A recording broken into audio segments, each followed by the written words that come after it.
আসসালামু আলাইকুম। আজ রোববার, ২রা ফাল্গুন, ২৬শে সাবান, ১৫ই ফেব্রুয়ারি। বাংলাদেশ বেতার রাজশাহী। স্থানীয় সংবাদ পড়ছি আব্দুর রহমান মাসুম। ত্রয়োদশ জাতীয় সংসদ নির্বাচন পরবর্তী সময়ে রাজশাহীতে শান্তিপূর্ণ পরিবেশ বজায় রেখেছে বাংলাদেশ জাতীয়তাবাদী দল বিএনপি ও বাংলাদেশ জামায়াতে ইসলামীর নেতাকর্মীরা। জেলার ৬টি আসনের মধ্যে ৪টিতে বিএনপি ও ২টি আসনে জামায়াত জয় পেয়েছে। ফলাফল ঘোষণার পর কোনো আসনেই অপ্রীতিকর ঘটনা বা সহিংসতার খবর পাওয়া যায়নি। গতকাল রাজশাহী ৩ আসনের নবনির্বাচিত বিএনপি সংসদ সদস্য সৌজন্য সাক্ষাৎ করেন একই আসনে জামায়াত প্রার্থী অধ্যাপক আবুল কালাম আজাদের সঙ্গে। তারা একে অপরকে ফুল দিয়ে শুভেচ্ছা জানান এবং ভবিষ্যতে জনকল্যাণে একসঙ্গে কাজ করার আশ্বাস দেন।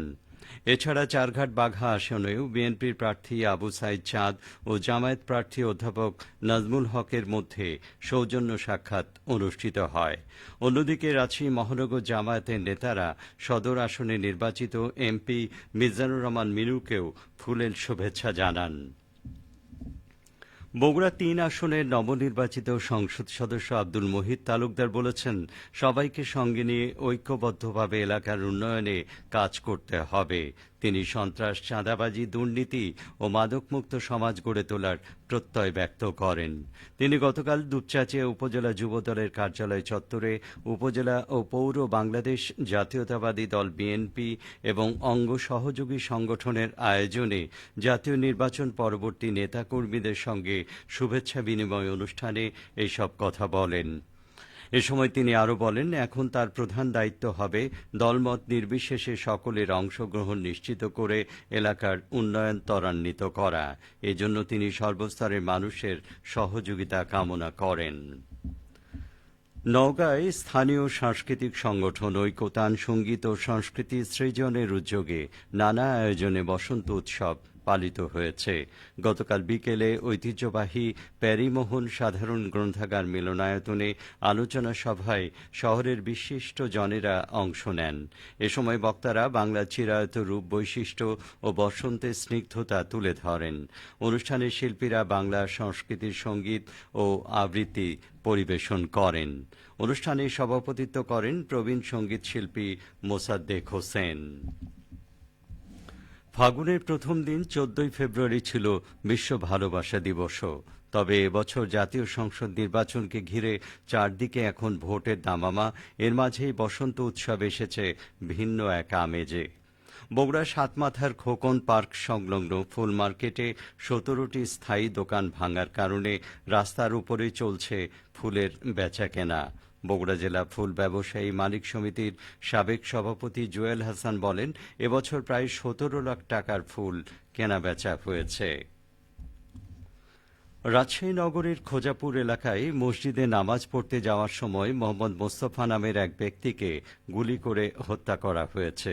গতকাল রাত ৮:৩০টার দিকে নগরীর ২৯ নম্বর ওয়ার্ডের খোজাপুর গোরস্থানের প্রাচীর সংলগ্ন এলাকায় এই ঘটনা ঘটে। গুলিবিদ্ধ অবস্থায় তাকে উদ্ধার করে রাজশাহী মেডিকেল কলেজ হাসপাতালে নেওয়া হলে কর্তব্যরত চিকিৎসক তাকে মৃত ঘোষণা করেন।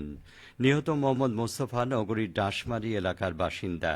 স্থানীয়রা জানান, হঠাৎ গুলির শব্দ শুনে তারা বের হয়ে এসে তাকে রক্তাক্ত অবস্থায় পড়ে থাকতে দেখেন।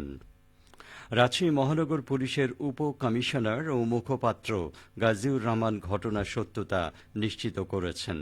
তিনি জানান, খবর পেয়ে পুলিশ ঘটনাস্থল পরিদর্শন করেছে এবং সেখান থেকে পিস্তলের গুলির খোসা উদ্ধার করা হয়েছে। হত্যার পেছনের কারণ উদ্ঘাটনে তদন্ত শুরু হয়েছে এবং জড়িতদের শনাক্তে অভিযান চালানো হচ্ছে। এ ঘটনায় আইনগত প্রক্রিয়া গ্রহণ করা হচ্ছে বলে জানিয়েছে পুলিশ। নাটোর জেলায় চলতি রবি মৌসুমে ৬৪৯ হেক্টর জমিতে মটরশুঁটি চাষ হয়েছে। আশা করা হচ্ছে মৌসুম শেষে মটরশুঁটির ফলন পাওয়া যাবে প্রায় ৮,০০০ টন। অধিক মূল্য প্রাপ্তি ছাড়াও উৎপাদন খরচ কম হওয়ার কারণে কৃষকরা মটরশুঁটি চাষে লাভবান হচ্ছেন। কৃষকরা প্রতিমণ মটরশুঁটি ২ থেকে ২,৫০০ টাকা দরে বিক্রি করছেন। নাটোর কৃষি সম্প্রসারণ বিভাগের উপপরিচালক মোহাম্মদ হাবিবুল ইসলাম খান জানান, মটরশুঁটির শেকড় ইউরিয়া সারের উৎস হিসেবে কাজ করে। ফলে মটরশুঁটির আবাদি জমিতে ইউরিয়া ব্যবহার করতে হয় না। এছাড়া মটরশুঁটি জমিতে পরবর্তী ফসলেও ইউরিয়ার ব্যবহার করতে হয় না বললেই চলে। উৎপাদন খরচ কম, অধিক মূল্য প্রাপ্তি ছাড়াও জমির উর্বরতা শক্তি বৃদ্ধি পেয়ে কৃষকরা লাভবান হচ্ছেন। সবশেষে আবহাওয়া। আজ সকাল ৬টায় রাজশাহীতে তাপমাত্রা ছিল ১১.৫ ডিগ্রি সেলসিয়াস। এই সময় বাতাসে আর্দ্রতার পরিমাণ ছিল শতভাগ। রাজশাহী ও পার্শ্ববর্তী এলাকায় আজ সূর্যোদয় হয়েছে সকাল ৬টা ৩৯ মিনিটে, সূর্যাস্ত সন্ধে ৫টা ৫৯ মিনিটে। সংবাদ শেষ হলো। আমাদের পরবর্তী স্থানীয় সংবাদ দুপুর ১২টা ১০ মিনিটে।